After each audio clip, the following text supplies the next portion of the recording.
Buenas tardes, bienvenidos a esta segunda parte de la cursada de auxiliar de farmacia. En esta parte, primero vimos toda la parte más técnica, todo lo que tenía que ver con lo que es el medicamento, las formas y demás. Y ahora vamos a entrar un poquito en lo que es la anatomopatología. ¿Qué significa esto? Anátomo, cuerpo. ¿Sí? Vamos a ver parte por parte cada uno de los sistemas del cuerpo. Vamos a ver cuáles son las enfermedades que afectan a ese sistema y vamos a ver los medicamentos que se van a utilizar para solucionar esos problemas. Recuerden que a veces las enfermedades se pueden curar y otras veces las enfermedades son incurables, van a ser crónicas, entonces la medicación lo que sirve es para aliviar los síntomas que tiene esa enfermedad. Por ejemplo, hipertensión, si una vez que somos hipertensos no dejamos de serlo. Igual asmático, igual diabético, ¿sí? Entonces la medicación lo único que va a hacer va a ser permitirnos tener una mejor calidad de vida durante más tiempo. Bueno, vamos a arrancar con este tema que es el sistema respiratorio. Ahora estamos en plena época de lo que es las alergias, ¿sí? Van a notar que mucha gente está alérgica, estornuda, tose, tiene asma. Yo soy asmática y soy alérgica respiratoria. Van a notar por qué, porque estamos en una época en lo que tema de la primavera, el polen, mucha gente es alérgica al polen, y entonces van a ver muchas reacciones de esto en la calle, ¿sí? Ustedes van a ver. En este caso nos conviene el tema del barbijo, que seguimos con la indicación de usar barbijos todavía, porque eso reduce muchísimo el contagio también de las famosas gripes estivales que tienen que ver justamente ahora con la primavera. Bueno, vamos a ir viendo y quiero que si tienen alguna duda, Dayana, si tenés alguna duda, me digas, ¿sí? No esperes a necesitar que yo te pregunte. La duda que tengas, planteala. Bueno, primero para entender un poquito, ustedes van a escuchar muchas veces que se habla sobre el árbol respiratorio, ¿sí? Entonces, les busqué estas imágenes para que ustedes lo puedan interpretar a qué se refiere. Si tenemos visualizado lo que es un árbol, ¿sí? La imagen de la izquierda, vamos a ver que está formado por raíces, por un tronco, por ramas y hojas, ¿sí? Eso es el típico dibujito más sencillo que cualquiera de los chicos puede dibujar. Si esa imagen ustedes la ponen patas para arriba, ¿sí? Con las raíces arriba, tiene similitud con lo que es todo nuestro sistema respiratorio. La boca es la raíz, el tronco va a ser la laringe, que comunica la boca con los bronquios. Los bronquios van a ser las primeras ramas que se abren. Esos a su vez se van a abrir en nuevas ramitas, los bronquiolos, hasta llegar a las hojitas que en el pulmón se llaman alveolos. Los alveolos son bolsitas de aire, ¿sí? Todos bolsitas de aire. Y cuando esas bolsitas de aire se llenan por algo que no sea aire, supónganse líquido, sangre, catarro, ¿sí? Cualquier cosa que no sea, vamos a tener lo que se conoce como neumonía, ¿sí? Entonces, eso es importante que esas bolsitas sigan estando libres, porque ahí es donde se va a intercambiar ese oxígeno por el dióxido de carbono. La misma función que tiene las hojas en los árboles, que es cambiar oxígeno por dióxido de carbono, lo mismo lo hace el pulmón. Los alvéolos del pulmón sacan el dióxido de carbono del cuerpo y colocan nuevo oxígeno. Ese es el trabajo que tienen. Por eso se conoce al sistema respiratorio como el árbol respiratorio, ¿sí? Si ustedes tomaran un árbol, supónganse que le sacan todas las hojas del árbol y colocan una hoja al lado de la otra, cubrirían una gran superficie. Si hacemos eso con el pulmón y ponemos cada una de las bolsitas de aire una al lado de la otra, llenamos una cancha de tenis. Para que tengan en cuenta, cuando se habla de que el pulmón es una gran superficie para absorber los medicamentos, se debe a esto, ¿sí? A veces no tomamos conciencia, digamos, lo que significa la superficie que tiene el pulmón, ¿sí? Lo vemos como parte de nuestro cuerpo, ¿sí? Pero si lo desplegáramos a eso, o cubriría una cancha de tenis. Así que imagínense, es mucho. Por eso cada vez más y más medicamentos se están tratando de darle un formato de aerosol justamente para potenciar lo que es el ingreso rápido que tiene el pulmón. Bueno, acá vamos a las partes. Siempre recuerden que en esta segunda etapa que vamos a tener, siempre se va a hacer mucho hincapié en lo que es la anatomía. ¿Por qué? Porque necesitamos aprender con el tema de los medicamentos cómo está formado el cuerpo y también desmitificar. Muchas veces se interpreta mal, muchas veces se le da, digamos, la gente tiene conceptos totalmente erróneos, equivocados, sobre todo cuando veamos la parte de sistema genitourinario, ¿sí? Ahí le voy a hacer más hincapié también, porque eso después nos va a servir para las clases cuando veamos de anticonceptivos y las clases cuando veamos de enfermedad de transmisión sexual. Bueno, en este caso vamos a ver que está formado por lo que es la cavidad bucal, la boca, ¿sí? La nariz, ahí van a ver que dice narinas, que son, digamos, el interior.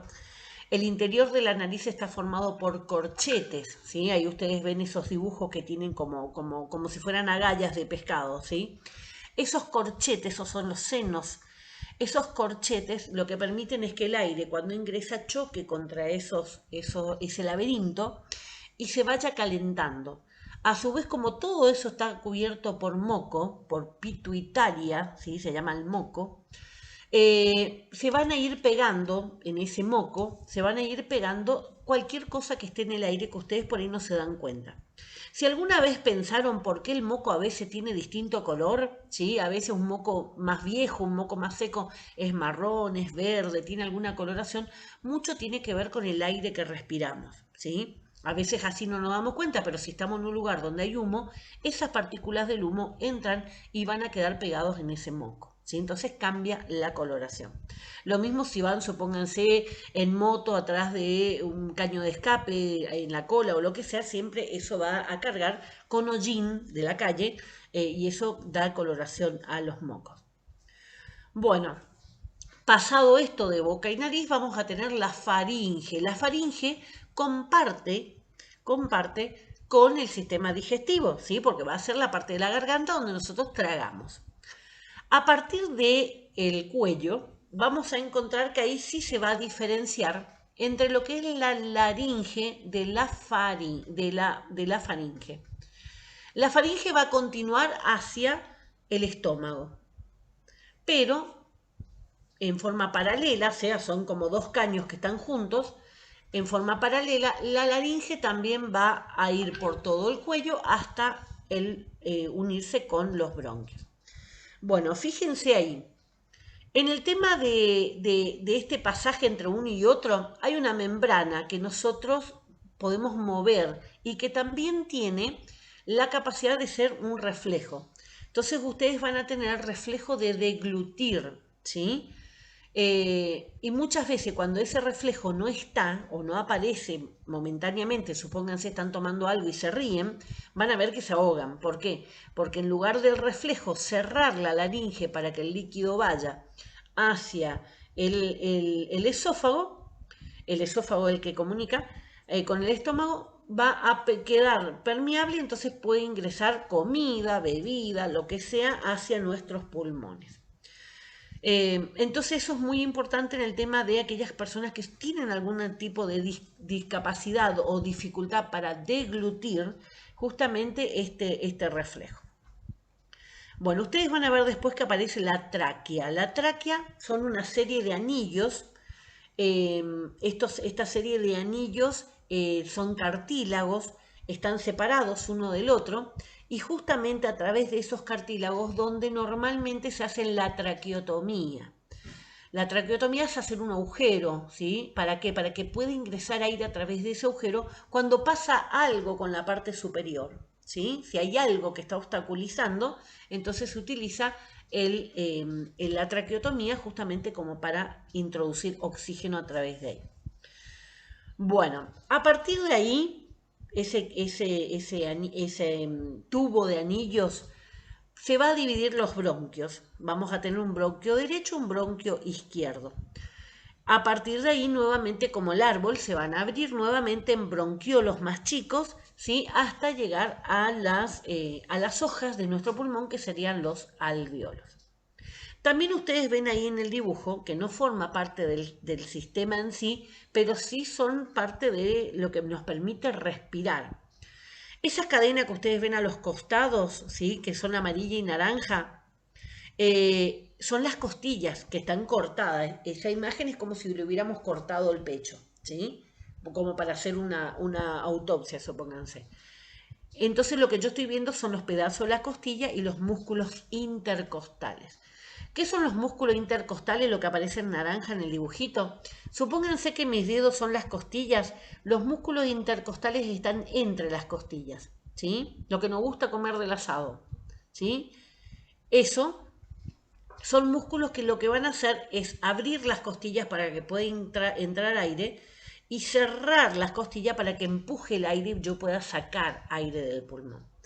Es un trabajo que se está haciendo en forma inconsciente. Ustedes no están, salvo que lo piensen para respirar, ¿sí? Por ejemplo, cuando están haciendo ejercicio o cuando están haciendo alguna meditación, que yo controlo la respiración. De lo contrario, la respiración es autónoma, ¿sí? Está manejada por el sistema nervioso autónomo, o sea, independiente. Va a seguir respirando solo. El otro músculo que colabora va a ser el diafragma. El diafragma es el músculo que está abajo, que ustedes lo van a ver, que separa lo que es la parte respiratoria de lo que es la parte digestiva que va a estar debajo. Bueno, ese músculo cuando yo expiro, saco aire, se curva hacia arriba. Y cuando yo inspiro, meto aire adentro de mi cuerpo, se va a ir hacia abajo. O sea, le deja espacio, lo empuja. Deja espacio, lo empuja. Todo el tiempo, ¿sí? Este mecanismo es necesario para poder respirar, o si no, no podemos respirar.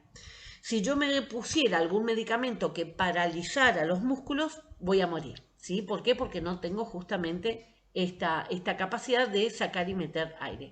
El pulmón solo no lo puede hacer. Sí o sí van a ser los músculos los que lo van a contraer.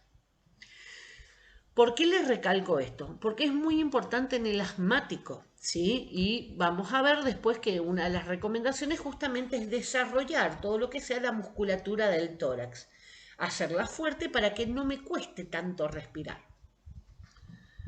Bueno, esto sería la anatomía, ¿sí? Esto sería en una pregunta de parcial, esto es de parcial, la parte de anatomía entran en todos los parciales, ¿sí? ¿Por qué? Porque lo que quiero es que fijen cómo está formado cada uno de las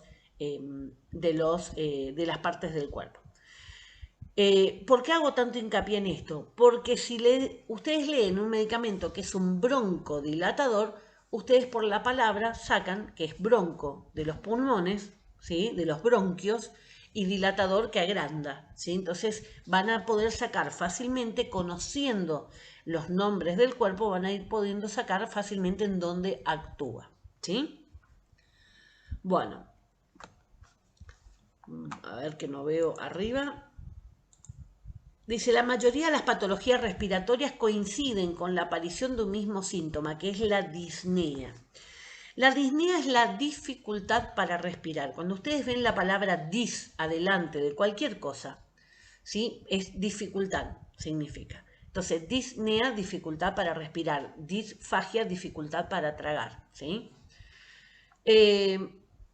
Por ello, dice, los fármacos que se administran tienen como función principal el mejorar esta dificultad, dilatando los bronquios, ¿sí? Dilatando, agrandando los bronquios, previniendo la aparición de nuevos episodios. La prevención siempre va a ser una de las herramientas más importantes, o ayudando a mantener controlada la enfermedad. Les recuerdo que el asma es una enfermedad crónica, ¿sí? Una vez que está establecida, no hay marcha atrás. Lo que se suele dar a veces es que de niños son asmáticos y después de grande, cuando su sistema inmunitario madura, dejan de tener crisis asmáticas, ¿sí? Pero no es que se curó, dejan de tener las crisis.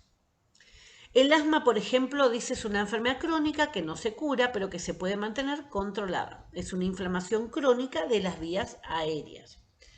Ahora vamos a ver bien lo que es el asma. Vamos a ver esos síntomas, ¿sí?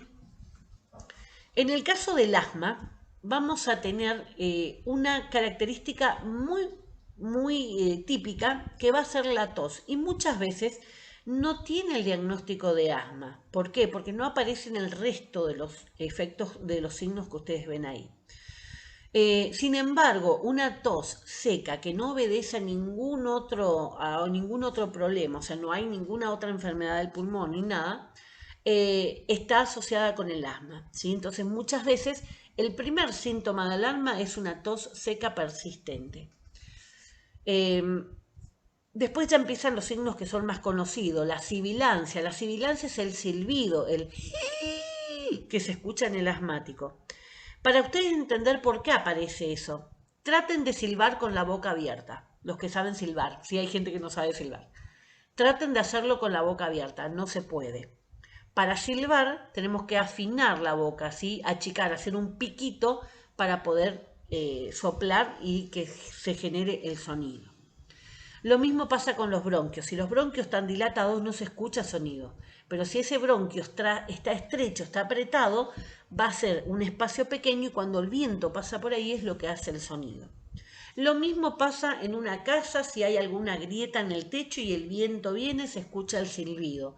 Va a ser siempre lo mismo. En espacios pequeños, cuando pasa el aire a mucha velocidad, se produce ese sonido. Eso es sibilancia. La disnea, habíamos visto que es dificultad para respirar, o presión torácica, me duele el pecho. Muchas veces cuando tenemos crisis asmática, después nos duele muchísimo el pecho. Y el que no sabe lo que es un asma, duda de este dolor, porque es un dolor muy fuerte, que muchas veces incluso hasta lo confunden con un dolor cardíaco. ¿Por qué se debe a esta presión? ¿Sí? A sentir que me pesa mucho.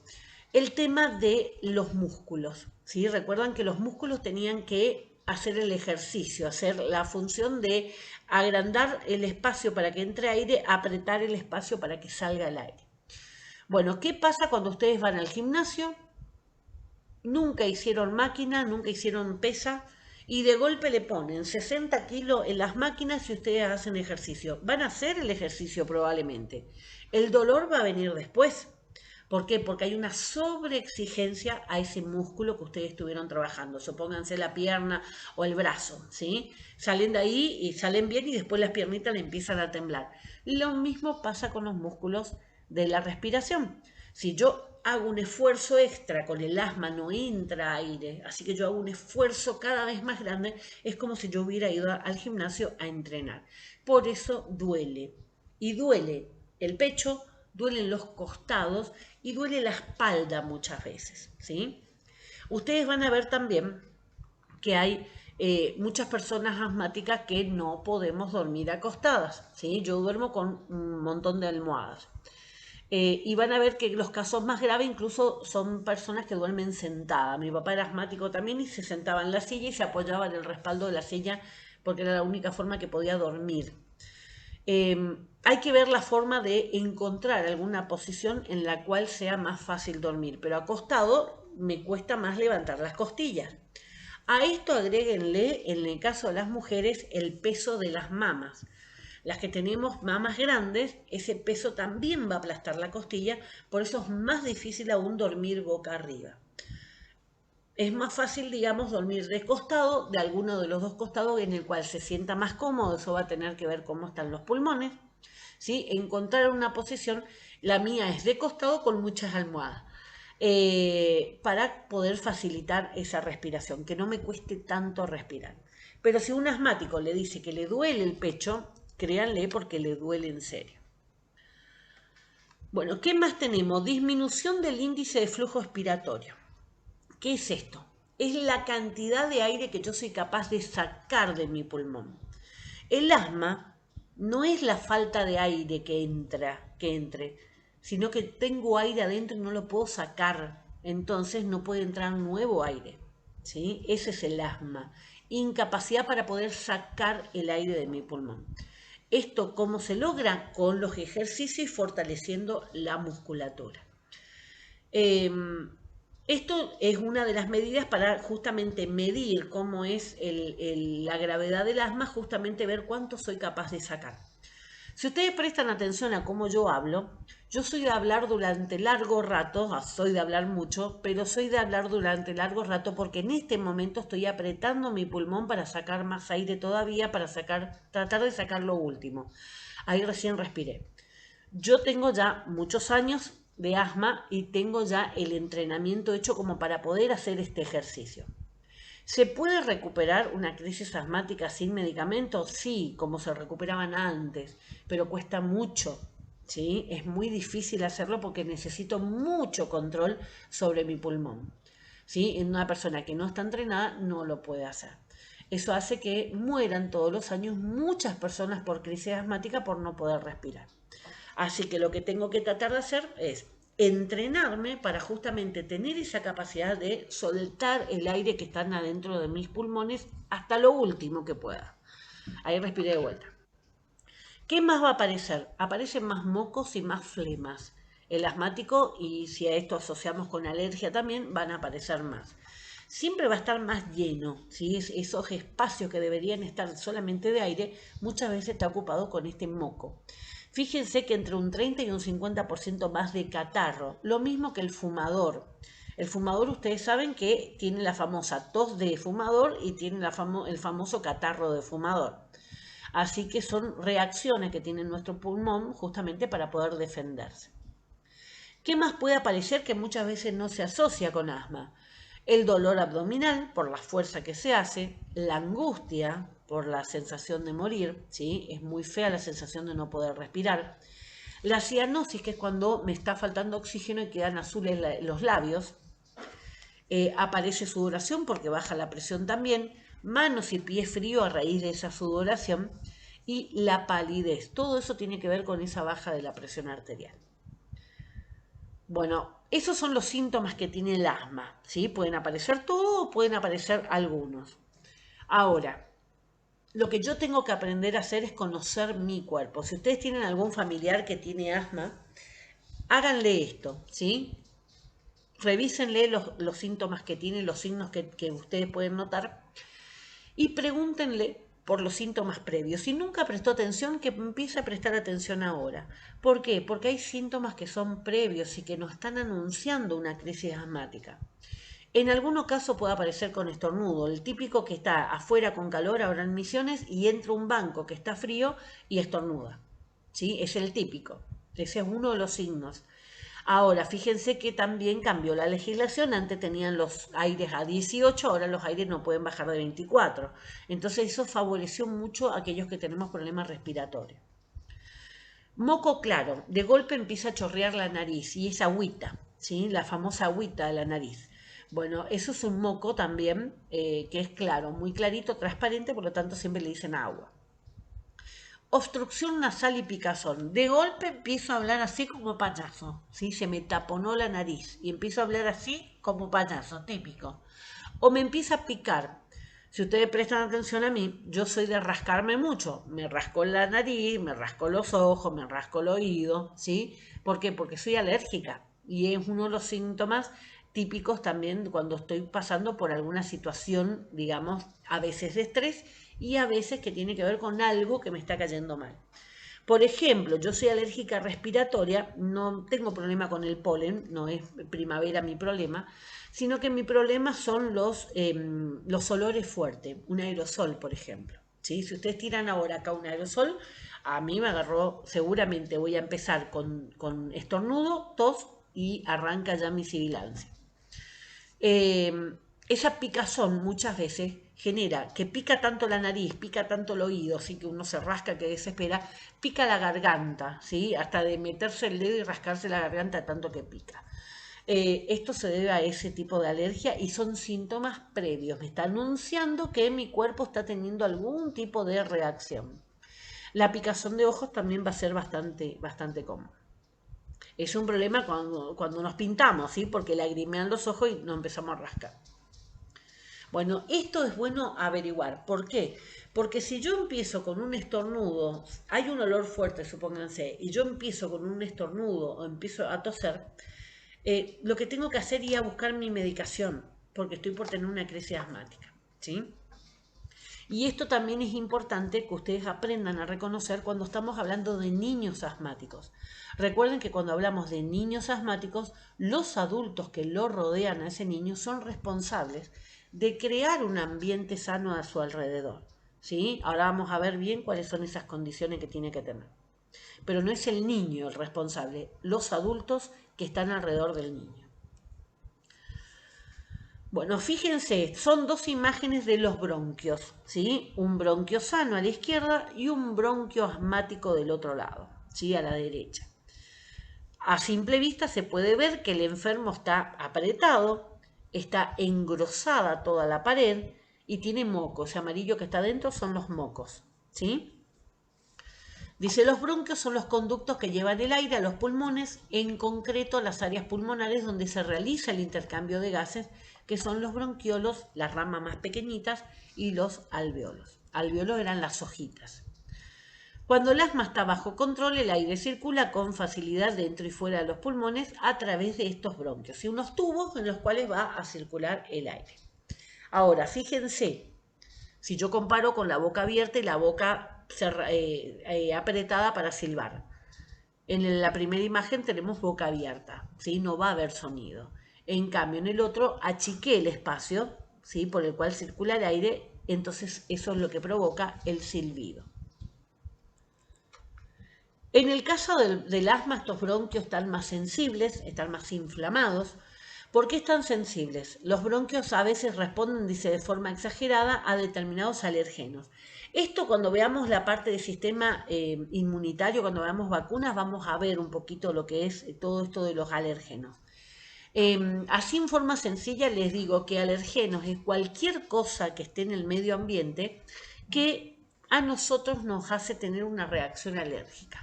¿Sí? Después lo vamos a ver bien en profundidad qué significa eso.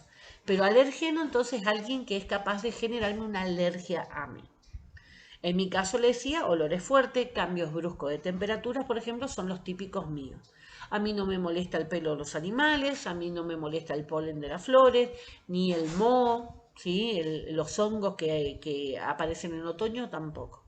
O sea, cada uno tiene que saber a qué es alérgico justamente para prevenir estar en contacto con eso y evitar una crisis asmática. Bueno, entonces a veces son estos determinados alérgenos de la naturaleza o irritantes como el humo del tabaco, la contaminación atmosférica, olores fuertes. Yo, por ejemplo, no puedo estar en lugares donde haya mucho humo, ¿sí? Automáticamente empiezo a toser y tengo una crisis. Lo que hace va a ser una obstrucción crónica, que es una obstrucción taponamiento, ¿sí? Se cierra, por lo tanto no circula el aire, produciendo dificultad para respirar, tos o presión en el pecho, sibilantes a la auscultación. La auscultación es cuando el médico coloca el estetoscopio en el pulmón y le dice digan 33, ¿sí? No es que aman el 33, sino lo que están escuchando es cómo resuena ese 33 en el pulmón de ustedes. Cuando el pulmón está limpio, se escucha el eco, ¿sí? Golpeen algo que está vacío, tiene un sonido distinto a golpear algo que está lleno. Cuando está lleno de algo, de lo que sea, agua, pus, lo que sea, nos retumba, ¿sí? Y eso es lo que el médico le va a ir escuchando y va a escuchar arriba y va a escuchar abajo, ¿sí? ¿Por qué? Porque va a ir viendo la gravedad, el cuadro de gravedad que tiene ese pulmón. Bueno, entonces auscultación es cuando escucha el médico con el estetoscopio. Van a estar inflamados, le decía. La pared de los bronquios está engrosada, ¿sí? Como vimos en el dibujito anterior, ¿sí? Está más gruesa el bronquio que está asmático. Por lo tanto, el espacio en el interior va a ser más chico. Esta alteración también va a provocar un aumento de secreciones de los mocos y flema que está en el interior. Vamos a tener para tratar al asma dos grandes grupos de medicamentos, que van a ser los antiinflamatorios y los broncodilatadores. ¿Por qué? Porque estaban esos dos problemas, que se me contrae, entonces necesito dilatar, para eso es el broncodilatador, y la inflamación, entonces lo que uso es un antiinflamatorio para que se reduzca esa inflamación. Bueno, los antiinflamatorios son los más importantes, lo que hacen es eliminar o mitigar la inflamación de los bronquios, Los más utilizados dentro de ello van a ser los corticoides. Ojo que los corticoides no se usan en forma indiscriminada, se van a usar en aquellos casos que requieran, ¿sí? Entonces vamos a ver cuándo.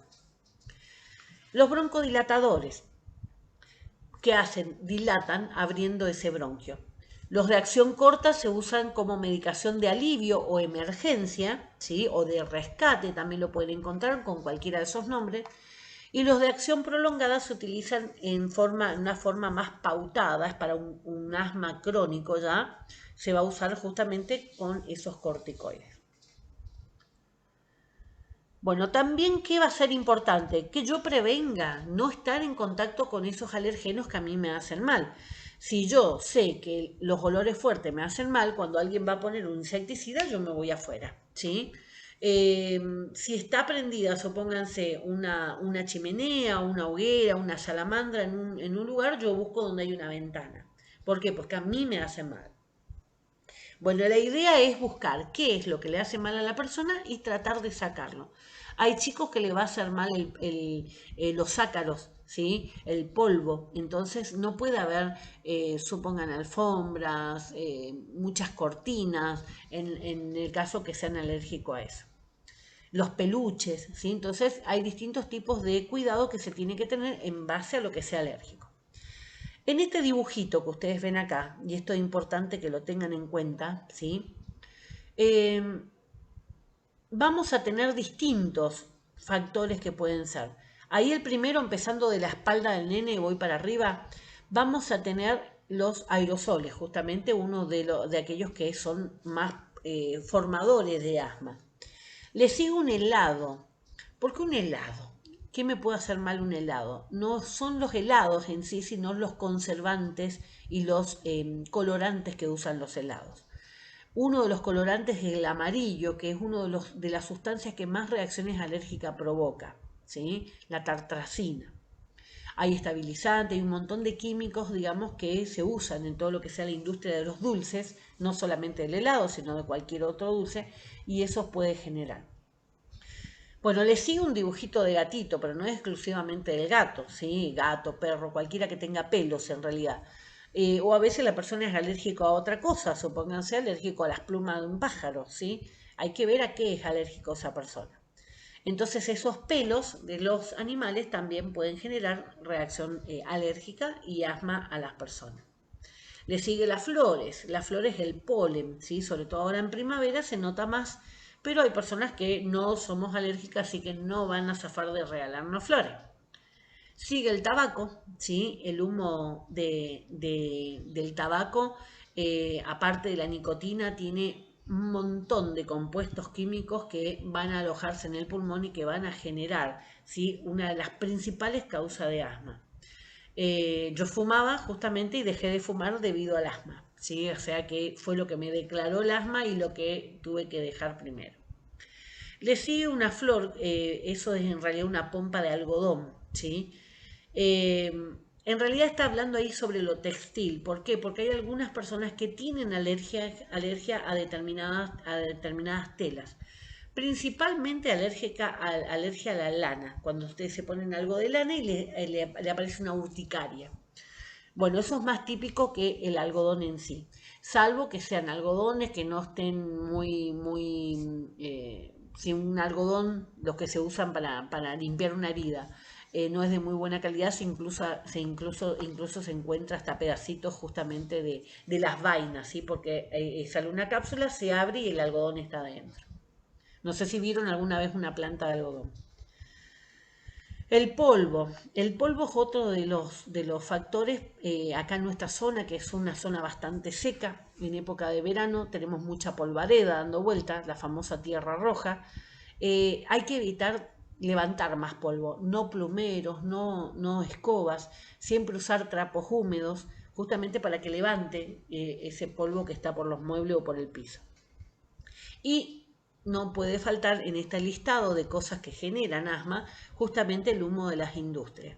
Cuanto más industrializado esté una ciudad, más contaminante va a estar en el medio ambiente y eso todo ingresa a nuestro sistema respiratorio. Bueno, entonces, estos provocadores de asma, vamos a encontrar que hay alergenos del exterior y del interior. Del exterior es cualquier cosa del medio que me pueda afectar, ¿sí? Polen, pelo, lo que sea que esté de afuera. Y del interior también nosotros tenemos sustancias que muchas veces las personas cuando se activan esas sustancias son las que generan el asma. Vamos a tener la contaminación atmosférica, ¿sí? Como una de las principales causas. El asma por ejercicios, aquella persona que quiere caminar no puede, ¿sí? Quiere correr 100 metros no puede. En el caso de los asmas graves también está este factor.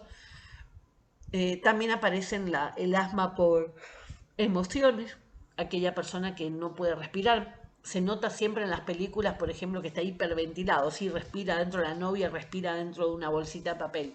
Eso es para el cine, ¿no?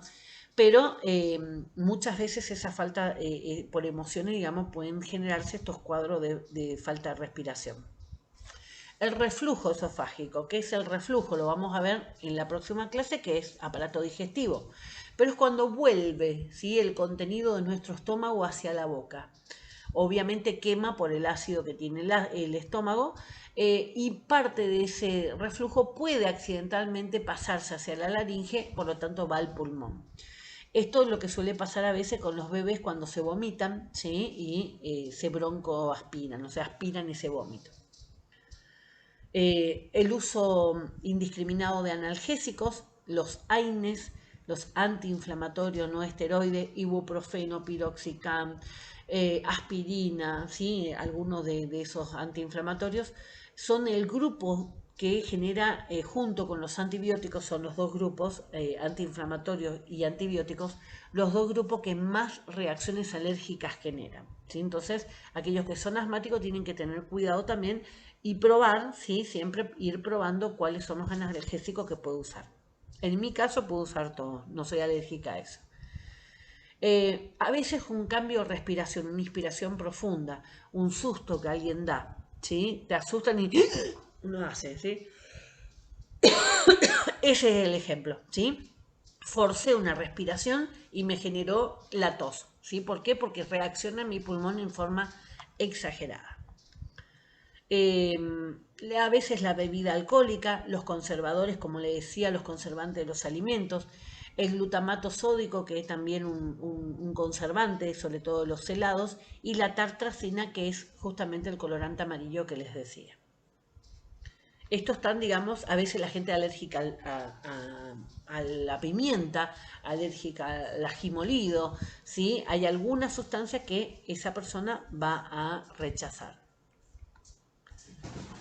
Otra de las enfermedades muy comunes en el pulmón va a ser el EPOC. ¿Qué es el EPOC? Enfermedad pulmonar obstructiva crónica. Esto salieron muchas publicidades en los medios y ustedes veían a esa persona que trataba de correr, ¿sí?, a alcanzar un colectivo y no podía, quería subir una escalera, no podía. ¿Por qué? Porque parte del pulmón ya no le funciona. ¿Qué es un enfisema, por ejemplo? Dice, es una inflamación crónica de las vías respiratorias que se caracteriza porque la persona tiene bronquitis crónica, o sea, inflamación de los bronquios significa itis, terminación es inflamación. Y presenta además enfisema pulmonar. ¿Qué es el enfisema? Es la destrucción de los alvéolos pulmonares. Ahí ustedes ven un dibujo en el cual está mostrando cómo son los alvéolos normales, las bolsitas de aire, y cómo son los alvéolos que tienen enfisema. Por darles nombre, Sandro, Cacho Castaña, ¿sí?, que fueron dos cantantes de la época de las mamás de ustedes seguramente, pero que eran muy conocidos y reconocidos también justamente porque tenían enfisema. Y murieron por enfisema también, ¿sí?, la falta de capacidad para respirar. En el último tiempo, en los dos casos, andaban siempre con un tubo de oxígeno, ¿sí?, justamente para mejorar el poco pedazo de pulmón que tenían que les sirviera. Cuando un alvéolo muere, muere, no hay resucitación posible. Ese tejido ya perdió.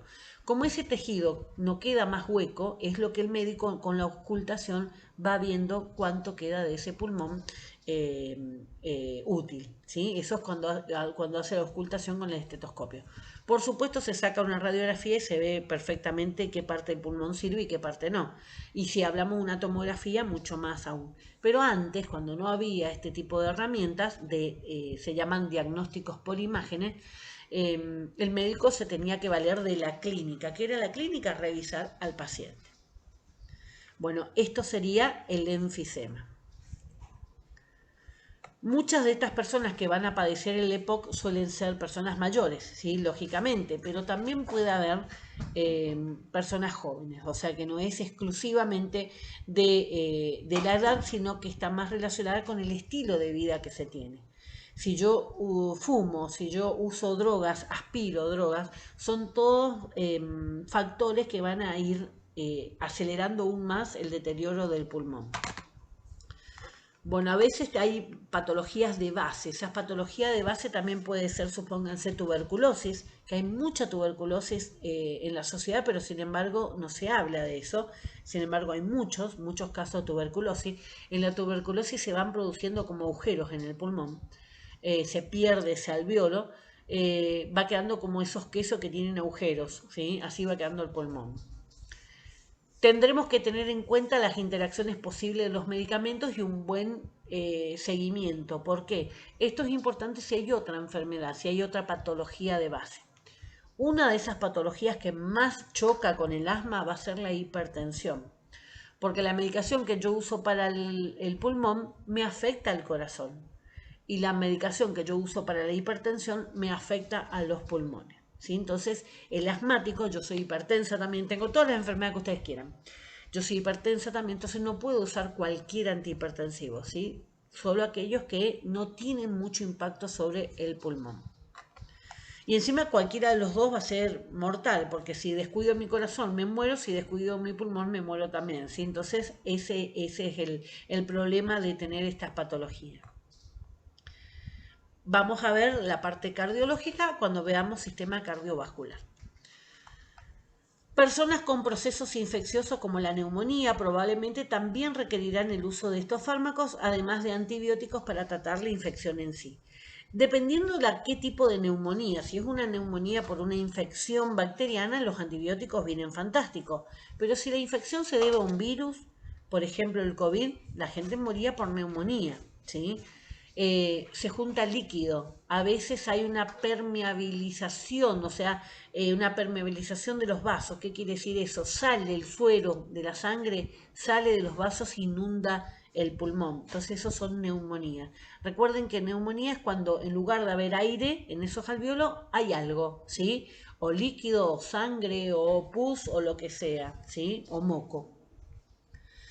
¿Qué pasa cuando tengo mucho moco en el pulmón? Las bacterias, lo que está normalmente nosotros aspiramos muchísimas virus y bacterias del aire.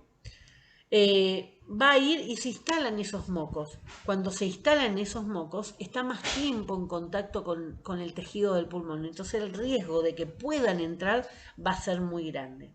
Un pulmón sano no deja entrar nada, ¿sí? Es como una muralla, no deja entrar nada. Pero un pulmón enfermo, el asma lo lastima, va a ir generando como grietas en ese muro y eso va a permitir que por ahí ingresen también. Si yo fumo, tengo catarro de fumador y va a permitir que el virus esté ahí en ese moco esperando el momento para entrar. En estos casos, al igual que las personas con EPOC, es de suma importancia tener en cuenta si hay presencia de secreciones. ¿Para qué? Para poder sacarlas.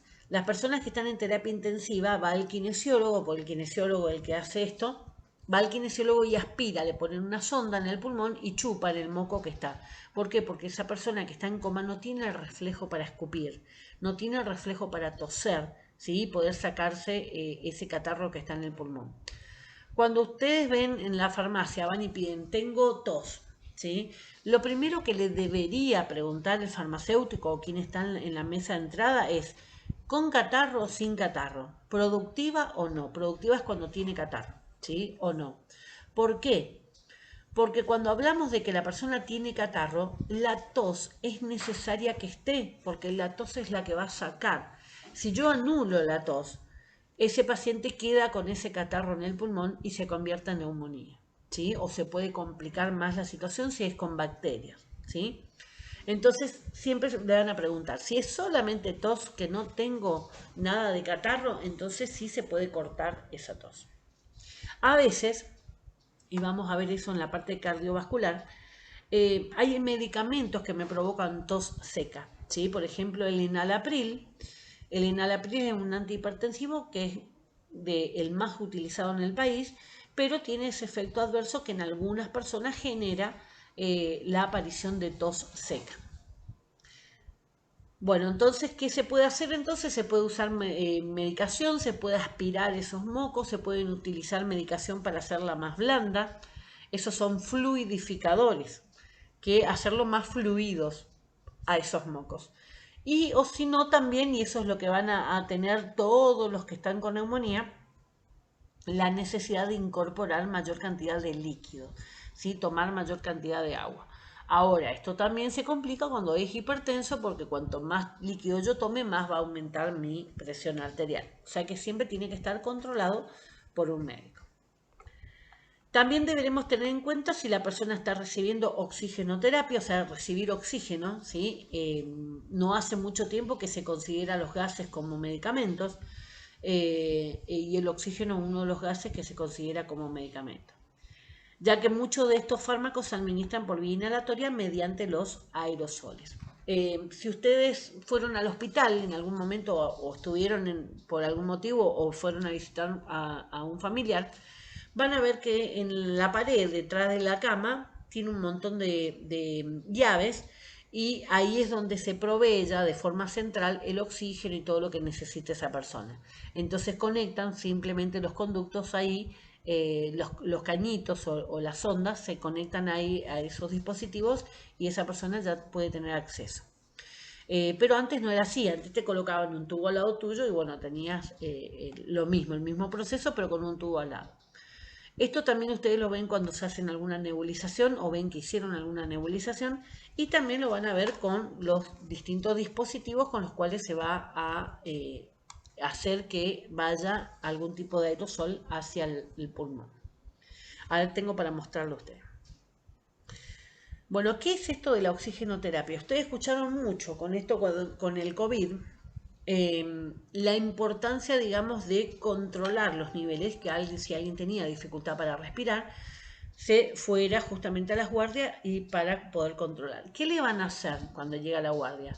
De un brazo le van a tomar la presión arterial y del otro lado le van a poner un medidor de oxígeno. Son estos aparatitos, no duelen, no hacen nada, porque lo único que se hace es colocar en el dedo, cualquiera de los dedos, ¿sí? No tiene que estar pintada la uña, el único requisito.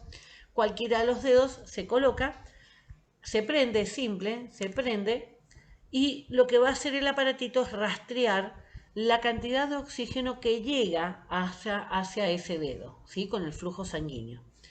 Va a darle una señal en algún momento, ¿sí? Ahí está tomando, está con baja pila el mío. Está tomando, bueno, según esto estoy como muerta, pero es por la pila, no tiene la pila.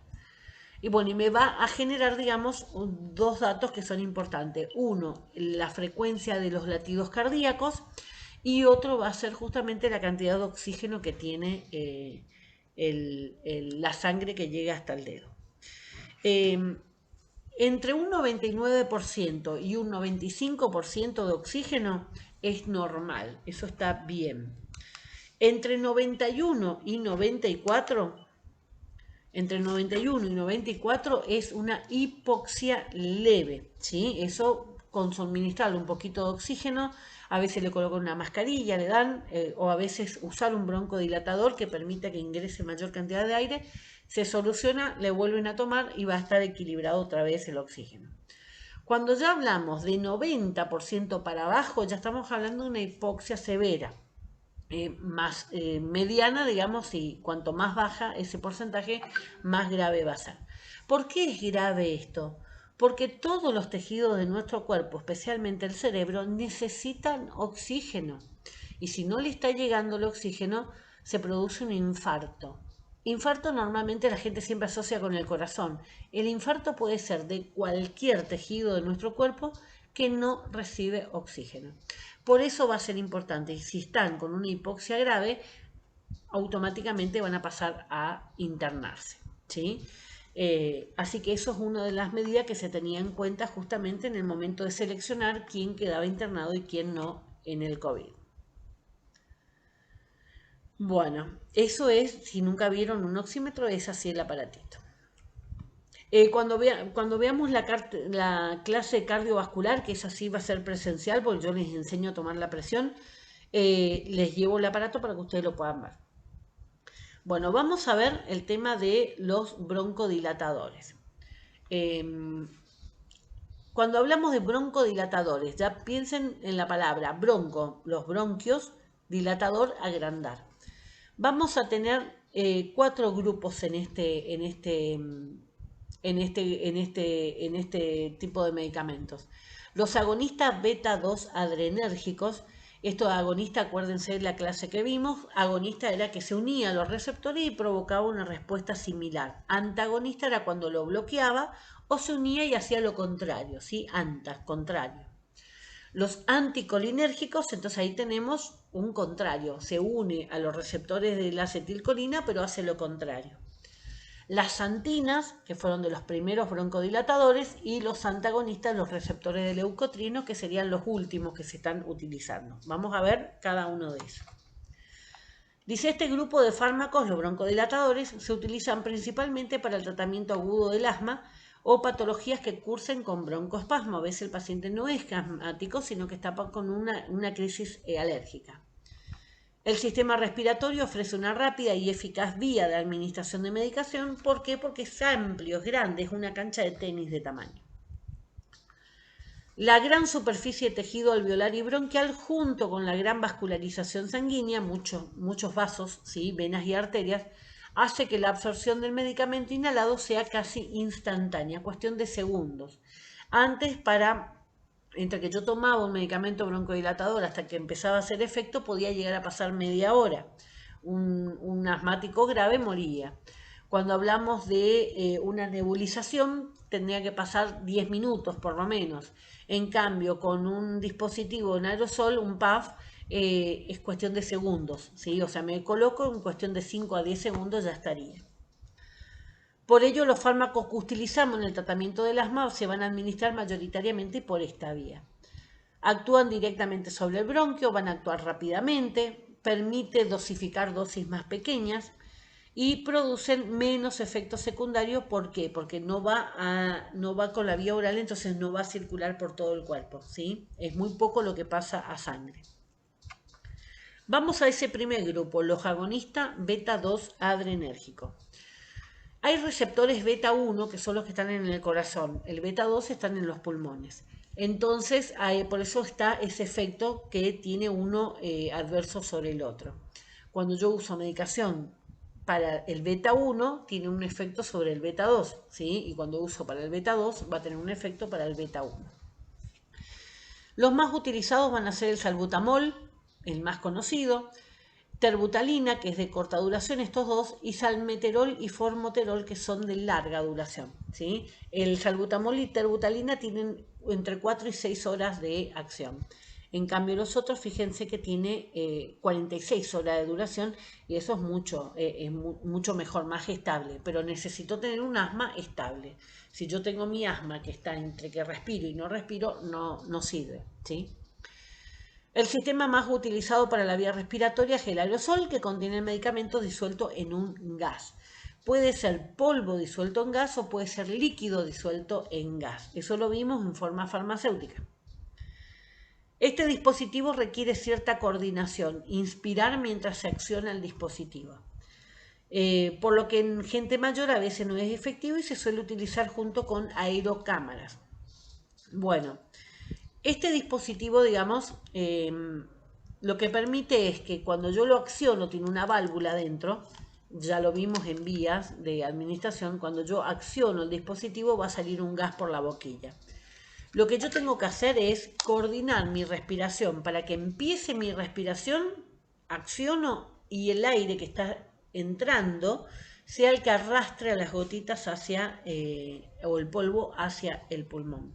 Si yo lo acciono y después inspiro aire, me quedo en la boca, ¿sí? Por eso es de difícil coordinación y por eso le cuesta mucho a los niños y a los adultos. Entonces ellos van a usar aerocámara, que son otros dispositivos que se colocan a esta boquilla. Entonces yo acciono, queda el aire dando vuelta ahí y yo lo respiro cuando estoy preparada. Pero esto es importante, incentivarle a los chicos que aprendan a usar esto solito. ¿Por qué? Porque esto lo pueden llevar a cualquier lado, ¿sí? Lo pueden llevar en una carterita las chicas, en un bolsillo del pantalón los varones, lo que sea, ¿sí? Es fácil de transportar. Una aerocámara ya es un bulto más grande y eso sí no lo van a querer hacer. ¿Por qué? Porque hay muchos chicos que tienen vergüenza de usar estos dispositivos. Y eso está mal, ¿sí? Eso le hacen creer los demás que da vergüenza tener asma. Soy asmática, listo, no tengo que tener vergüenza por ser asmática. Lo que sí tengo que ser es inteligente para tener siempre mi medicación junto. ¿Sí? Eso es lo que tengo que enseñarle a los chicos. Se es inteligente llevando siempre la medicación. ¿Por qué? Porque yo no puedo saber cuándo voy a tener una crisis. No puedo saber cuándo van a disparar alguna sustancia que a mí me genere la crisis asmática. Ahora afortunadamente ya no se fuma en los lugares cerrados, pero muchas veces las crisis aparecían porque alguien fumaba alrededor nuestro. Hay otro factor en los boliches, el humo. El humo ese que tiran para los ambientes, digamos, ¿sí? Para generar, digamos, un ambiente de misticismo, no sé qué sería, cuál sería el objetivo, pero normalmente en los conciertos y en los boliches tiran estos humos. Bueno, una persona que sea alérgica puede desarrollar una crisis asmática a partir de ahí, ¿sí? Así que siempre es importante que el paciente tenga.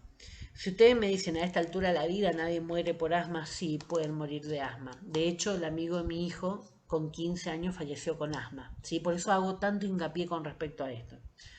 Él solía tener la medicación, pero estaba de vacaciones, andando en cuatriciclo en la playa, y tenía la medicación, pero en la sombrilla, ¿sí? Pero ellos se alejaron mucho con el cuatriciclo de donde estaba la medicación. Tiene que llevar junto.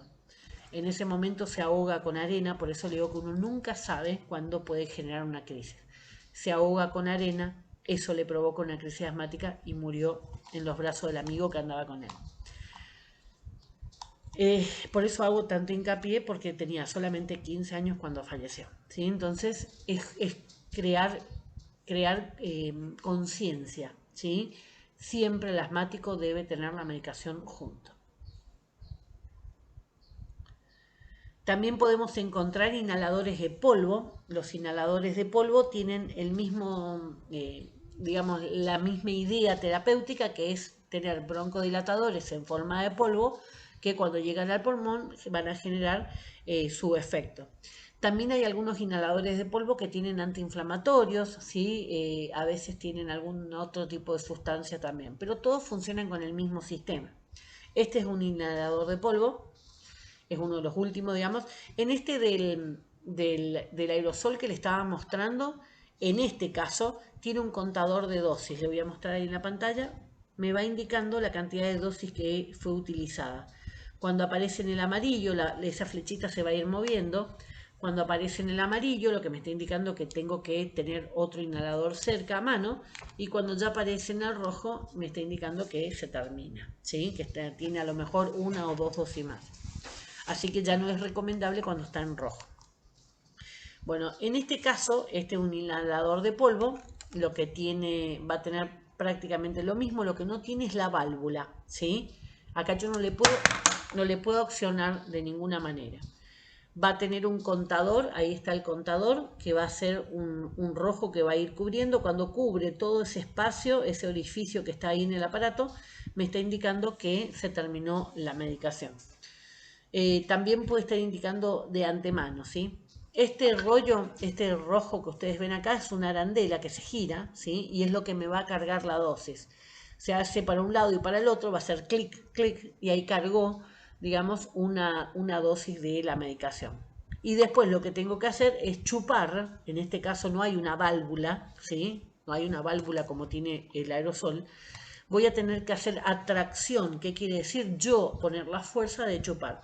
Si yo chupo así y me quedo en la boca, lo que tengo que hacer es y tratar de llevar lo más posible hacia el pulmón. Una vez que utilicé este, cualquiera, ¿sí? Cualquiera de los dos que utilice, una vez que llegó al pulmón, tratar de retenerlo por una cuestión de 10 segundos. Lo retengo lo más que puedo, si no puedo no, pero hasta lo máximo que pueda y ahí exhalar. Muchas veces cuando se usa mal y no llega hasta el pulmón, posiblemente necesiten colocarse otra dosis, ¿sí? Y ahí entramos en otro dilema también. No, ya usó, no tiene que usar más. Tiene que respirar. Lo principal es que respire. Después vemos los efectos adversos, ¿sí? Que van a aparecer, que van a ser taquicardia, va a ser temblores de mano. Pero lo primero que tengo que hacer es que respire. Si no respira esa persona no tiene oxígeno. Y si no tiene oxígeno, algo en mi cuerpo va muriendo, ¿sí? Por eso es tan importante el cuidado del asma. Como contrapartida requieren de una inspiración relativamente potente, o sea, yo pongo la fuerza para que toda la medicación pueda llegar, ¿sí? A veces cuando la persona no tiene esta capacidad, que no le entra aire, va a ser difícil, por eso recalca eso, ¿sí? Cuando tiene una capacidad pulmonar limitada. Dice, sobre todo a nivel hospitalario y en atención primaria se utilizan las nebulizaciones mediante los aerosoles, y un aerosol es una superficie de minúsculas gotas de líquido en el vapor. Acá tengo otro inhalador de polvo para mostrarles. Este es otro dispositivo que no tiene la medicación adentro, ¿sí? Tiene la medicación así en forma de cápsulas. Este dispositivo es sencillo, en realidad, sí tiene una trabita, simplemente se lo abre, queda así, ¿sí? Ahí le pongo más cerca para que lo puedan ver. En ese espacio voy a colocar una de las cápsulas, lo voy a cerrar. Y estos dos botones que tienen los costados, lo que hace adentro es tener unos pinches. Entonces cuando yo lo aprieto, van a perforar esa cápsula. Cuando yo inspiro nuevamente, por ahí voy a inspirar, ese polvo va a ir hacia el pulmón. Lo mismo que el otro. Si ustedes dicen, bueno, rompe un pedazo de ese plástico de la cápsula, ¿será que me va a ir al pulmón? Fíjense, le pongo al revés. Bien, así son las capsulitas, para que ustedes lo puedan ver, ¿sí? Chiquititas. Y si lo pueden ver ahí, tiene una rejilla, o sea que nada que no sea polvo va a pasar por esa rejilla. Entonces la cápsula se coloca adentro, ¿sí? Se cierra, se pincha y se aspira. Estos son también, se están utilizando muchos medicamentos con este mecanismo. ¿Por qué? Porque es barato, ¿sí? Estos dispositivos así abiertos con el medicamento en cápsula son mucho más baratos que estos mecanismos así, ¿sí? Acá lo que sale caro es armar esto, ¿sí? Formar. Y esto también con el tiempo se fue abaratando, pero de todas maneras hay algunos que son muy caros. Este es el más caro que tengo acá. Bueno, eso para mostrarle distintas alternativas. Bueno, este sistema permite entonces dar mayores dosis de medicación. La nebulización se podrá hacer con aire medicinal o con oxígeno. La nebulización me permite tener a mí, pero no tengo forma de controlar cuánto va a mi sistema respiratorio, sobre todo en los niños. ¿Por qué? Porque uno le coloca la máscara, el niño se corre, se saca, le molesta, ¿sí? Empieza a picar. El oxígeno tiene la característica que pica, ¿sí? Cuando va ingresando, así que las criaturas son más difíciles de entender. Una persona adulta puede entender que tiene que tener una máscara ahí, y hay algunos que no. Así que, bueno, dice el músculo liso bronquial no recibe inervación simpática de la parte del sistema nervioso autónomo que se encarga de la lucha o de la huida. Pero sus células contienen receptores beta 2 adrenérgico que responden al medicamento con una relajación de la adrenalina circulante. Bueno, ¿qué quiere decir esto? La adrenalina tiene un efecto broncodilatador. Cuando una persona llega con una crisis asmática en emergencia, lo primero que le colocan es una adrenalina, un corticoide, ¿sí? Un corticosteroide. ¿Para qué? Para que pueda respirar esa persona, ¿sí? Cualquiera de los dos va a tener ese efecto. El corticoide me va a desinflamar y la adrenalina tiene el mismo efecto broncodilatador. Los de corta duración, salbutamol y terbutalina, son los fármacos de elección como medicación de rescate, ¿sí? En una crisis. ya que actúan más rápidamente y con menos efectos adversos que otras alternativas. La duración media es de 4 horas. El tema es que yo no puedo estar usando un aerosol cada 4 horas, ¿sí? Entonces es para rescate. Si yo tengo más crisis durante el día, ya deja de ser un medicamento de elección sino que va a ser necesario los de larga duración. En el adulto con asma persistente leve, el asma se va a dividir en 4. Vamos a tener por un lado un intermitente, o sea que de vez en cuando tengo, ¿sí? A lo mejor solamente cuando me expongo, como yo, que solamente me expongo a los olores fuertes. Y después vamos a tener persistente, persistente que es algo constante. Dentro de ese persistente voy a tener leve, moderado y grave, ¿sí? Esas son las 4 categorías que tiene el asma y que se basa en la cantidad de crisis que yo tengo por mes, ¿sí? O por semana, como mida el médico.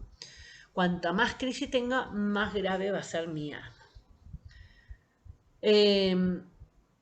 Dice, el beneficio de esta combinación, o sea, el de combinar corticoides con los broncodilatadores, es superior a aumentar las dosis de los glucocorticoides inhalados solos, ¿sí? O sea que agregando un broncodilatador, el corticoide va a ejercer su efecto mucho mejor.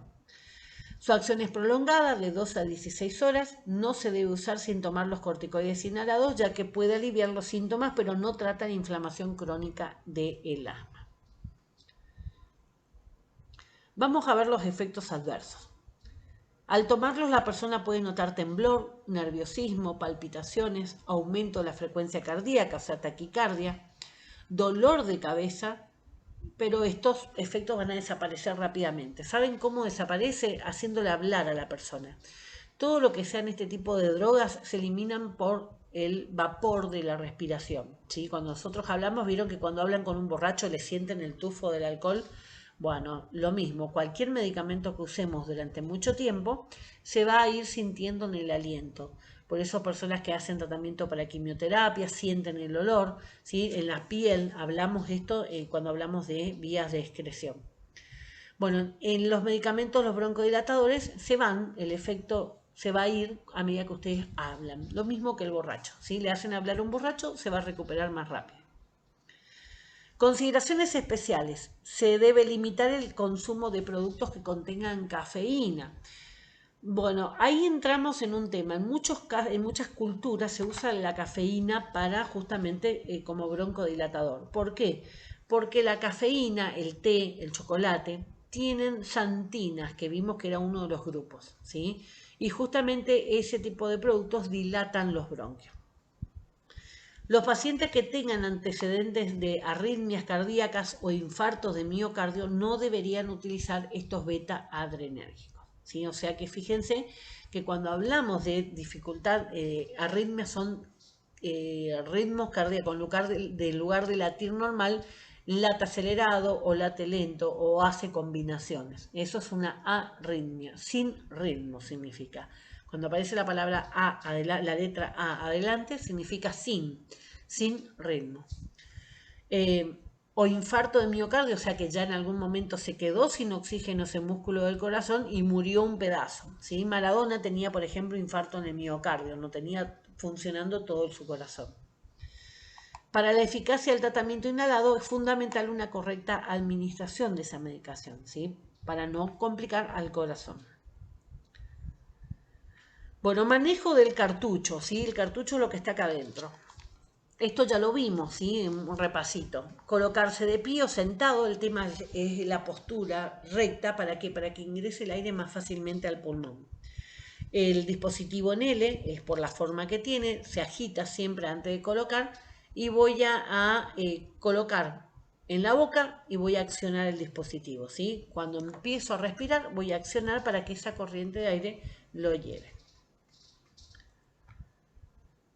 Saco una vez que ya lo hice, no me quedo ahí con el dispositivo, lo saco, lo tapo y voy a tratar de aguantar los 10 segundos mínimos que se requieren.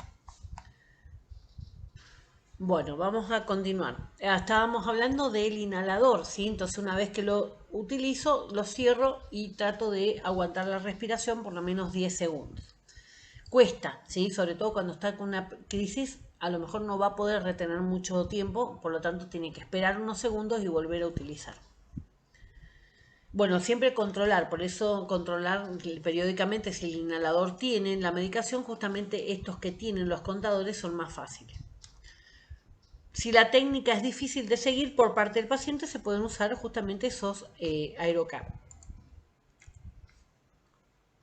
Bueno, a ver, dice acá, los anticolinérgicos, el segundo grupo. El más utilizado es el bromuro de hipratropio. Las fibras vagales, los nervios, son del sistema nervioso autónomo parasimpático, el que se activa luego de comer. Inerva la musculatura lisa bronquial, sobre todo el tipo muscarínico M3, por eso se llama M de muscarínico. Y cuando son estimuladas por agentes irritantes provocan una broncoconstricción. O sea que en este sentido, acuérdense que el sistema simpático era el que yo necesitaba para la huida. Esto vamos a ver cuando vamos sistema nervioso.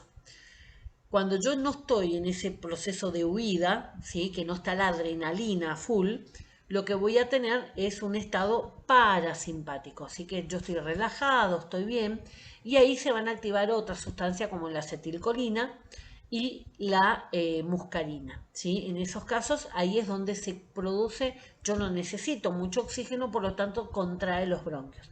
Entonces lo que vamos a hacer es bloquear a esta sustancia justamente para que no provoque esa broncoconstricción de relajación. Este anticolinérgico administrado por vía inhalatoria provoca la relajación del tono vagal, o sea, el tono es cuando está contraído, al bloquear los receptores colinérgicos de la vía aérea. O sea, lo que hace es bloquearlos. Se recomienda añadir bromuro de hipratropio a los beta-adrenérgicos de corta duración, sobre todo cuando la respuesta inicial al tratamiento no es satisfactoria o inicialmente si la crisis es grave. La vida media va a ser de aproximadamente 6 horas. Ahora, están contraindicados en pacientes que tienen hipertrofia prostática, o sea que tienen problema de próstata, sobre todo los hombres mayores, y en aquellos que tengan glaucoma. Glaucoma es hipertensión ocular, o sea, no tengo hipertensión yo, sino que tengo hipertensión en el ojo. Hay hipertensión de distintas partes, ¿sí? Hay hipertensión en el oído, o sea que llega el chorro de sangre muy fuerte al oído. En este caso, el chorro de sangre llega al ojo y va generando acumulación de líquidos en el ojo, ¿sí? Entonces, esto puede ser, cuando es congénito, normalmente van perdiendo la visión. Requiere, digamos, una serie de tratamientos que básicamente el tratamiento en los primeros años va a ser pincharle el ojo para sacarle los líquidos, ¿sí? ¿Por qué? Porque si no crece, el ojo crece, incluso puede salir hasta afuera. Aquellos que no reciben tratamiento a tiempo quedan ciegos, ¿sí? Porque la retina se despega de tanta presión adentro. ¿Qué efectos adversos pueden tener? Puede producir sequedad de boca, irritación de la garganta, mal sabor en la boca y raramente puede haber algún tipo de retención urinaria o de estreñimiento. Vamos a las xantinas que les hablaba acerca del café. Es la teofilina, hace 20 años o más era el tratamiento de elección para el broncoespasmo, después puede usarse por vía venosa o por vía oral. Están contraindicados en aquellos pacientes que tienen hipertensión arterial, los que tienen alguna cardiopatía o que tengan alguna insuficiencia hepática. ¿Por qué? Porque se pasa por el hígado, digamos, y tiene un efecto tóxico bastante importante. Se acumula mucho. ¿Qué efectos adversos tiene? La teofilina tiene un estrecho margen de seguridad de dosis, con lo que puede causar numerosos efectos secundarios. Además, interacciona con numerosos fármacos que van a potenciar sus efectos adversos, que van a ser la abdominalgia, o sea, dolores de panza, significa eso. Abdomen, ¿sí? Es la panza, y algias es dolor de panza. Náuseas, vómitos, temblor, insomnio, digamos, imposibilidad para dormir, o a veces la taquicardia. Vamos al último grupo, que eran los antagonistas de los receptores de leucotrieno. En este caso es el Montelukast, ¿sí? El más conocido. El Montelukast es un medicamento antialérgico en realidad, pero tiene muy buen efecto o produjo muy buenos resultados en aquellos pacientes asmáticos que tenían un factor alérgico causante.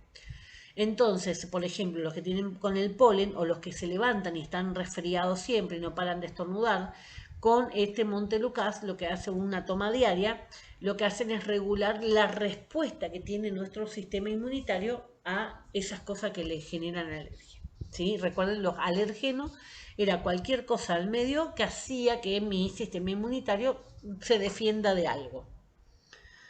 Bueno, pueden producir, dice, los leucotrienos endógenos, nosotros tenemos leucotrienos, endógenos quiere decir nuestros propios, que pueden producir broncoconstricción. Los antagonistas actúan en la respuesta inmunológica que produce la broncoconstricción, evitando el espasmo del árbol bronquial. O sea que la idea es bloquear estas sustancias endógenas y hacer que nuestro sistema, nuestro árbol bronquial esté normal, ¿sí? Dilatado, no apretado. Están indicados en la profilaxis asmática, o sea, evitar que aparezca una crisis. No sirven, cuando yo estoy en crisis, no sirven, porque la idea es prevenir uno nuevo, no actuar cuando está habiendo una crisis. Son comprimidos simplemente que se van a utilizar. ¿Qué efecto adverso pueden tener? Sequedad de boca, tos, molestias gastrointestinales, dolor de cabeza, cefalea. Están contraindicados cuando haya problemas hepáticos, cuando hay hábitos de alcoholismo crónico. ¿Por qué? Porque todo el alcohol va a pasar por el hígado y el hígado cuando se intoxica va generando cirrosis, o sea, muerte de ese hígado, debido a que la medicación se metaboliza por el hígado, por ese famoso citocromo P450 que hablamos allá en las primeras clases. Las causas más comunes de broncoespasmos en el asma puede existir determinados agentes desencadenantes que sean los responsables del agravamiento y el empeoramiento de la enfermedad. Por eso es importante conocer cuáles son los factores que a mí me afectan para evitarlos, ¿sí? Cuanto más crisis asmática yo tenga, más daño tiene mi pulmón. Eso va a hacer que yo tenga menos calidad de vida en lo que me queda de vida, ¿sí? Y hablando de los profilácticos, o sea, las sustancias que puedan servir para evitar una crisis asmática, vamos a tener también, digamos, los profilácticos y los antiinflamatorios. Acá tenemos los estabilizadores del mastocitos y los glucocorticoides, que al principio les decía que era el grupo más importante. Vamos al estabilizador del mastocito. Acá los nombres son cromoglicato sódico y nedocromil. Esos son los dos tipos de drogas que van a actuar así. Son profilácticos de crisis asmáticas en menores de 20 años. No sirve antes, ¿sí? O sea, es para usarlo antes de una crisis, no sirve durante la crisis. Van a inhibir estos mastocitos que están relacionados con reacciones inflamatorias de la histamina. La histamina es otra sustancia. Ustedes por ahí escucharán antihistamínicos, ¿sí? Que son los antialérgicos. La histamina es una sustancia que nuestro cuerpo libera en alguna situación de estrés, como es estar en contacto con un alergeno. Entonces, este tipo de estabilizadores del mastocito los mastocitos son células que se reaccionan, digamos, exageradamente y que van a alargar esta histamina. Entonces, lo que hace esta droga es retenerlos a ellos, no dejar que eliminen la histamina. La vida media es tan solo 80 minutos, por lo que deben ser inhalados entre 4 y 6 veces al día. El efecto adverso va a ser la tos, el broncoespasmo transitorio y la irritación de la garganta. Y los glucocorticoides, que era el grupo más importante, los más utilizados son la beclometasona, la fluticasona, la budesonida y la prednisona. Esta prednisona es el único de todo este grupo que hay también en comprimidos. Bueno, son antiinflamatorios. Los glucocorticoides inhalados son el tratamiento preventivo más efectivo, mejoran los síntomas y la función pulmonar y previenen las exacerbaciones del asma. ¿Qué es la exacerbación? Las crisis más agudas. Efecto adverso: puede haber disfonía, alteración de la voz, igual que el que fuma, ¿sí? Que cambia la voz, queda la voz más gruesa. Candidiasis, porque los corticoides bajan el sistema inmunitario y eso aparece hongos en la boca, manchas blancas en la boca. y puede haber también una absorción sistémica, o sea que los corticoides pasen mucho a sangre. Recuerden que el pulmón está lleno de vasos sanguíneos y entonces me aparezcan los efectos en el cuerpo típicos del exceso de corticoides. Bueno, si utiliza broncodilatadores y corticoides, inhalar siempre en primer lugar el broncodilatador. ¿Por qué? Porque yo necesito despejar las vías para que el corticoide después pueda ingresar más profundamente. Después del uso de los esteroides inhalados, usar algún tipo de desinfectante, enjuagar la boca, no dejar el corticoide en la boca, porque eso favorece la aparición de los hongos. Si estamos hablando de una persona diabética, hay que controlar más la diabetes. ¿Por qué? Porque los glucocorticoides inhalados va a aumentar la cantidad de azúcar en sangre. No utilizar estos glucocorticoides en caso de broncoespasmos, ¿sí? No me va a servir en ese momento, lo que necesito es primero un broncodilatador. Utilizar de forma adecuada los dispositivos de inhalación, el cartucho, así como les mostré, los cuidados que hay que tener. Y de ese buen manejo y de utilizar lo mejor posible esa medicación es lo que me va a dar el éxito de ese tratamiento. Si yo no lo uso en forma correcta, el efecto no va a ser el mismo. Vamos a otra de las patologías que es la tos. Vamos a ver los antitusígenos. Son fármacos usados para inhibir el reflejo de la tos en caso de que ésta no sea productiva o sea eficaz. La tos es eficaz, quiere decir cuando la tos sirve para algo, ¿sí? O sea, que sirva para sacar ese catarro. La tos siempre va a ser un sistema de reflejo, es un sistema natural que tiene nuestro sistema inmunitario de sacarse eso que está molestando en el pulmón. Puede ser un exceso de secreción, cualquier otra sustancia extraña, algo que tomé, algo que comí, algo que estaba en el ambiente, me tragó un mosquito, lo que sea, ¿sí? Que haya ido al pulmón, la tos va a aparecer como un reflejo. Esa tos es necesaria para poder sacar ese exceso de moco, por lo tanto yo no lo puedo cortar a esa tos si hay moco existente.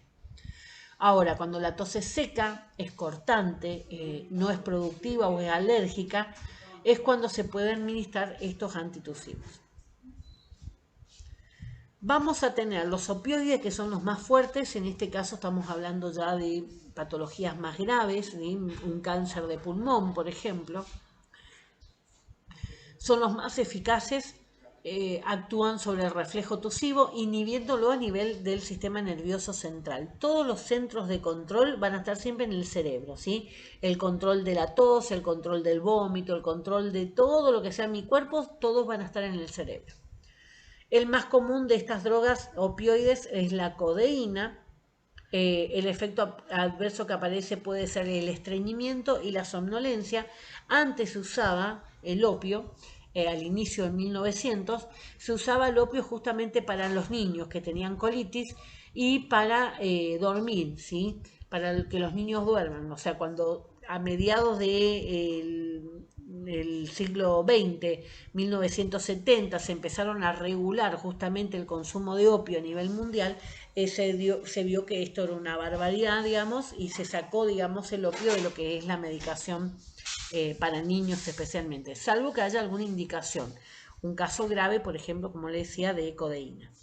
Sigue siendo el opio donde se saca la morfina, la codeína, la morfina sigue siendo el analgésico más potente que hay, ¿sí? Entonces se usan en casos de extremos como el cáncer.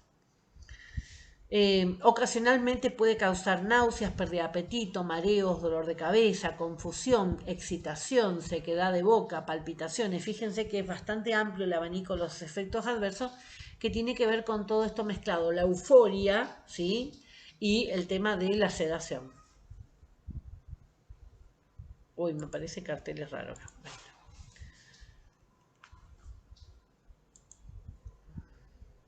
Mientras se tome codeína no se debe conducir ni realizar actividades peligrosas debido a la somnolencia, o sea, porque es un hipnótico, es para dormir. Los no opioides.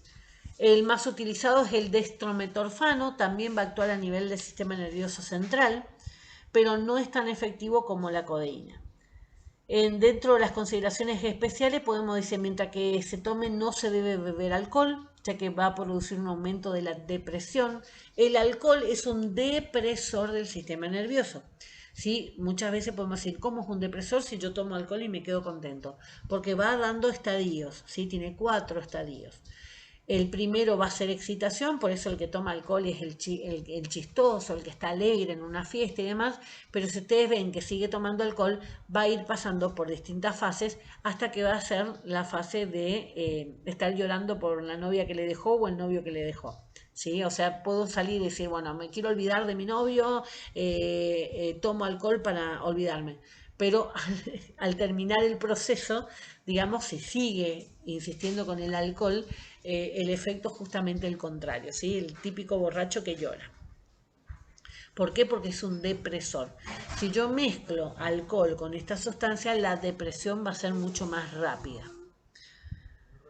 Bueno, informar al paciente que avise si la tos cambia, si se acompaña con secreciones verdes o amarillentas, de que aparezca alguna disnea, dificultad para respirar, excesiva somnolencia, o sea que no pueda mantenerse despierto, si aparece estreñimiento, náuseas o vómitos. Los mucolíticos, moco, lítico, romper, ¿sí? O sea que lo que hace el mucolítico es romper la fibra de ese moco y hacerlo más blandito para que yo lo pueda expulsar cuando toso. Van a ver que hay personas que no pueden largar el catarro, ¿sí? O sea, se escucha que tiene catarro en el pulmón, pero no lo pueden sacar. Entonces, estos mucolíticos lo que hacen es aflojar ese moco para que con la tos yo la pueda sacar. Se usan para facilitar la liberación de las secreciones bronquiales, reduciendo su viscosidad, o sea, lo duro que es el catarro, y aumentar su fluidez, hacerlo más líquido. Con lo que al toser es más fácil expulsarlo. Son el ambroxol, la acetilcisteína, carbocisteína, bromexina, mesna. O sea que cuando un paciente va y le dice tengo tos y le dice que tiene catarro, esto es lo que le tengo que dar, un mucolítico, no un antitusivo.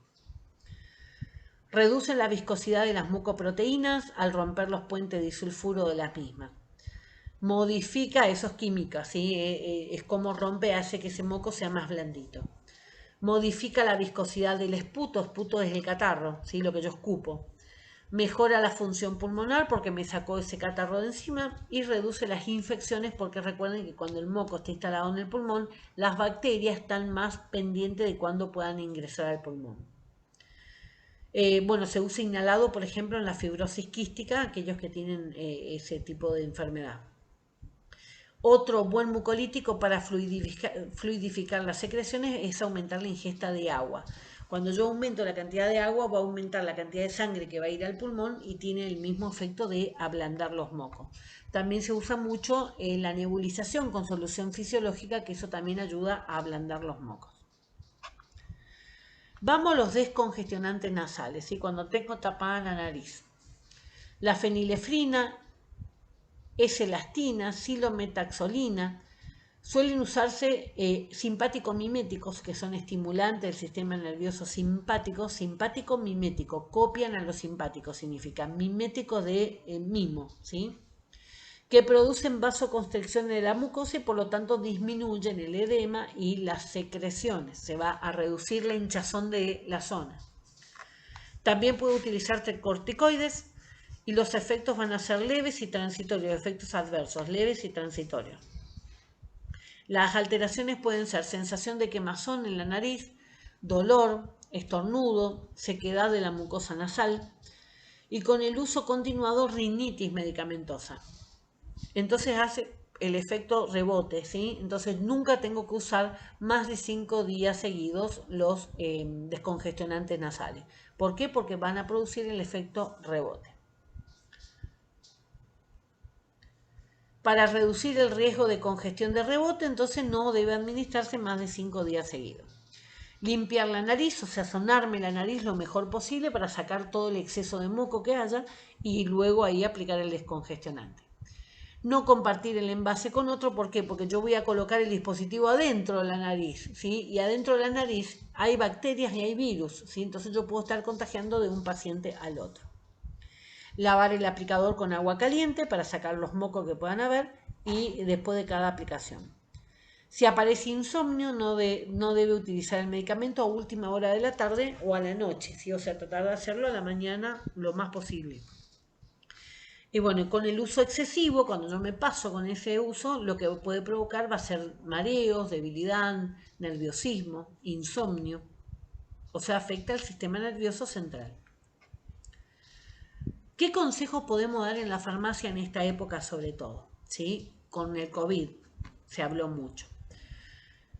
Ventilar, abrir las ventanas, que cambie los aires, ¿sí? Que mejore el aire que está circulando dentro de la casa. Si puedo abrir las cortinas y abrir las ventanas, que pueda entrar el sol a la casa, mejor. ¿Por qué? Porque el sol es bactericida de superficie, mata las bacterias y virus que están en la superficie. Si no se puede, bueno, por lo menos correr las cortinas para que entre el sol. No usar escobillones o plomeros, habíamos hablado. Lavar frecuentemente cortinas y ropa de cama. Evitar las alfombras y los peluches porque se deposita mucho polvo en esos objetos.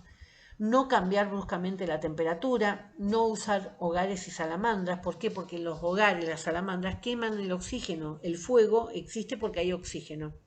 Si se termina el oxígeno, el fuego se extingue también.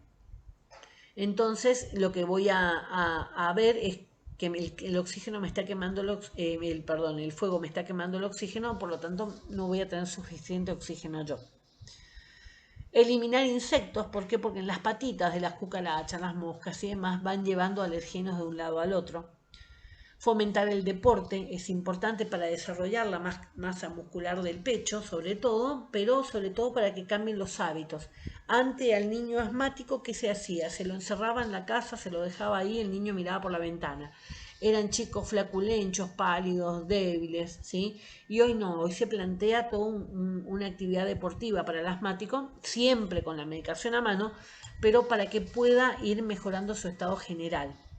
Se recomienda deporte como la natación, por ejemplo, que desarrolla mucho la musculatura del pecho y ayuda a controlar la respiración con la inhalación y exhalación debajo del agua, ¿sí? Por eso es tan bueno el ejercicio, es el número 1 para el asmático. Pero también se pueden dar otros tipos de ejercicios como el tenis, el badminton, en el cual lo que se ve es justamente... ustedes van a ver deportes, por ejemplo, si ven un partido de tenis, van a ver que cada vez que golpean la pelota con la raqueta va a tener una exhalación, ¿sí? Van a escuchar gemidos. Van a escuchar los gemidos cuando hacen. No sé si prestaron atención alguna vez.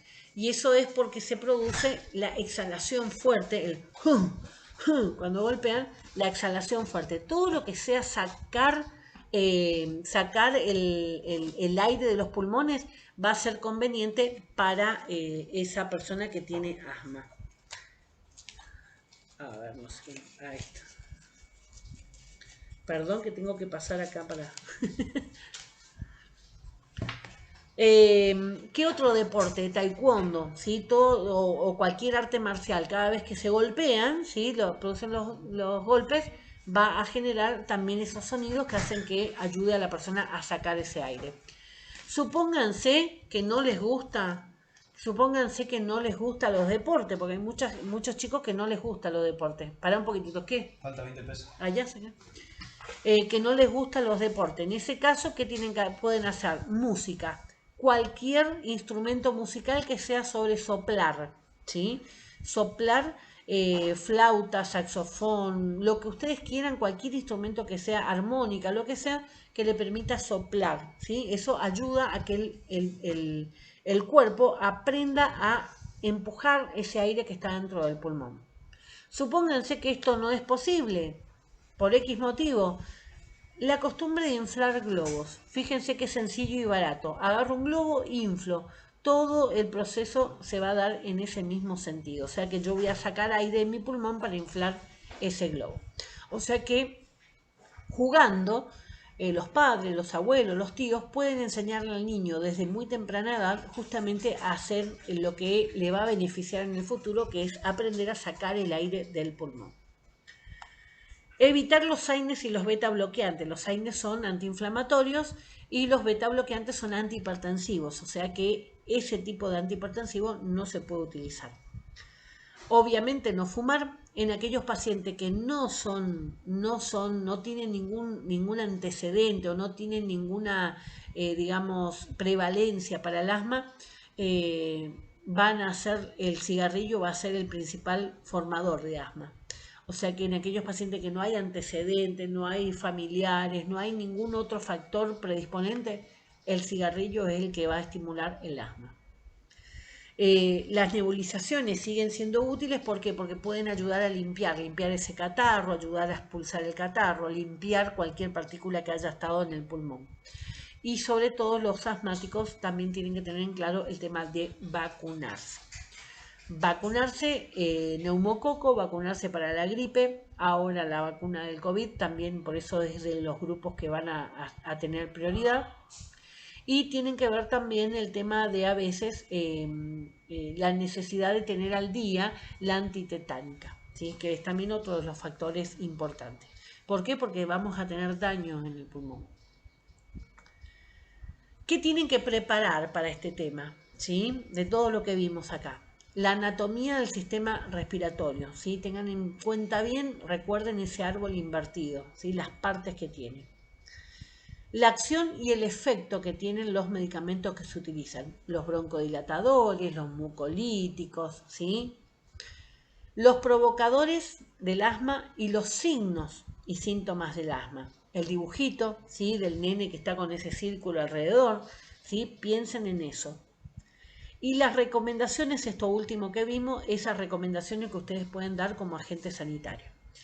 Eso es lo que tienen que repasar y saber bien sobre este tema, ¿sí? Ustedes piensen ahora en alguien que tenga asma de su grupo de amigos, de su grupo familiar, y traten de transmitir algunas de estas informaciones justamente para que presten atención a cuáles son esos síntomas que aparecen, cuáles son los signos previos que pueda aparecer para estar preparados cuando tengan una crisis, ¿sí?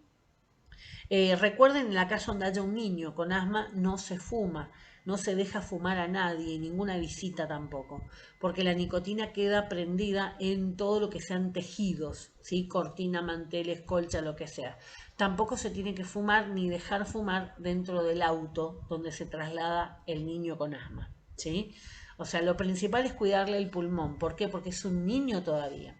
A mí me dio asma de grande por fumar, ¿sí? Pero cuando hablamos de un niño que se les pone a esa carga de nicotina también, porque el que acompaña fuma igual que el fumador, el daño que se produce es muy temprano en ese pulmón, por lo tanto la calidad de vida que tenga ese niño va a ser menor, ¿sí? Así que ahí papás firmes, si los papás fuman, tienen que pensar que le están haciendo daño a su hijo.